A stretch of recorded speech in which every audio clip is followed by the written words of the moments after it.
Today's show is sponsored by Blackbox. When starting a business venture, smart entrepreneurs would conduct an opportunity analysis of some sort to test their business model with ads and data and stuff like that. So this is to see whether the idea is just a good idea or a viable business opportunity.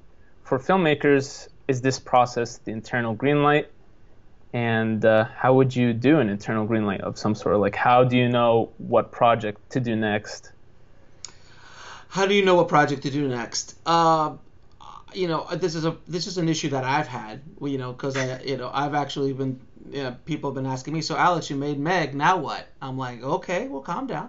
I'm one of those guys. I keep quiet, and then all of a sudden I just explode with like, all right, I'm doing 5 features. Let's go.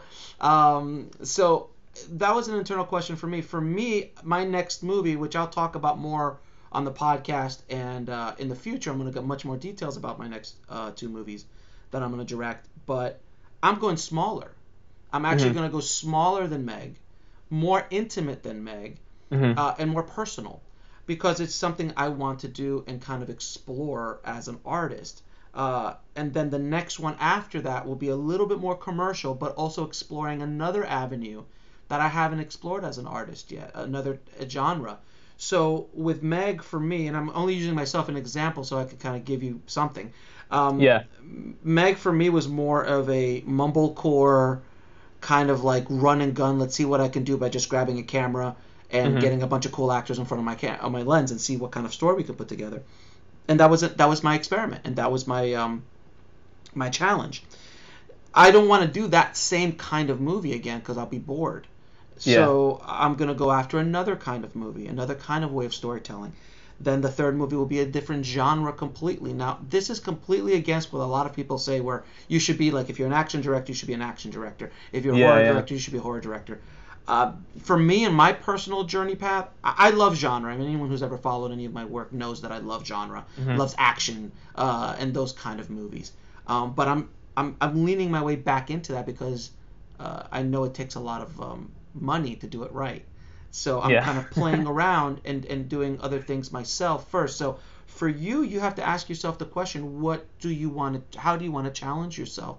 And where do you have the best opportunity to move forward on your filmmaking journey? So if you made a $50,000 action drama, could you do another $50,000 action drama? Could you raise that money? Could you do that $50,000 movie on $20,000 and maintain that same? What did you learn off the first one that you can now bring to your second project, and maybe do another project in that genre, or go after another genre that interests you? The biggest advice I could give you is, it all depends. The question you have to ask yourself before I give you the advice. The question you have to ask yourself is. What do you want to come out of this experience? So if you're trying to go into it with like, I'm going to make a lot of money, well, first of all, no, because it doesn't work that way. We're in the film industry. Lots of money comes and it's wonderful, but if you go in with that mentality and you're not a studio movie that's making a $200 million movie and you need to recoup that money, it's a different thing. But when you're in the $500,000 below, $100,000 below kind of movies, you can't go into it like that. So at the $50,000 budget, again, I don't know where you're getting that $50,000, but if you can drop that budget even a little bit lower and take more chances and be a little bit more experimental with yourself as a filmmaker, you'll grow faster. I think, than trying to go after a bigger fish right off the bat. It's like, I just learned how to walk. I can jog a little bit, so I'm doing a marathon tomorrow. It's that's what jumping from 50,000 to 2 million is like. So for you, I think you should just ask yourself, what do you want to get out of it? For me, Meg, I had no attachment to outcome because the budget was so reasonable. Again, the second and third movies are both going to be in that same world where I don't have attachment to outcome on it. Again, if I have $50,000 of somebody else's money, if I have $100,000 of somebody else's money, that conversation is completely different, and you should have it different as well because you're responsible for that person's money. So there's 2 questions. What do you want to come out of it, and whose money is it? If it's your money, then my friend, do what you want. and have a good time and try to figure out, if you want to make money with it, if you want to get your career out there, if you want it to be popular.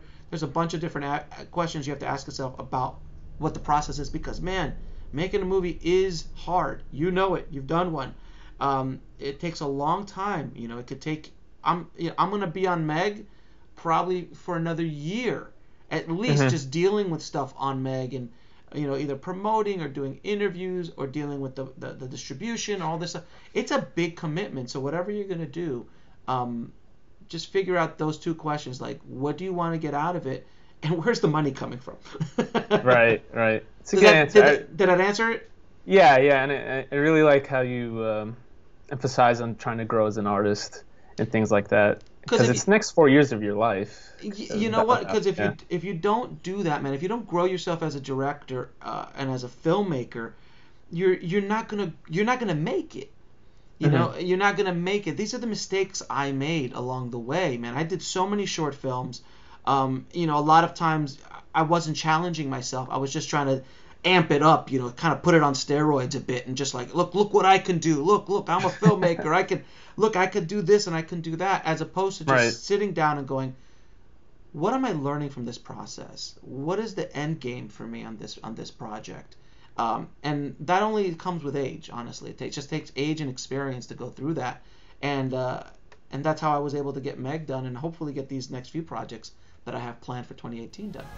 I wanted to share with you this amazing new service called Black Box. Imagine taking old footage that you've shot in the past and being able to submit them to all the major stock footage firms, all with one click. And you can split the commission among multiple crew members or creators. So to sign up for free, just go to blackbox.global.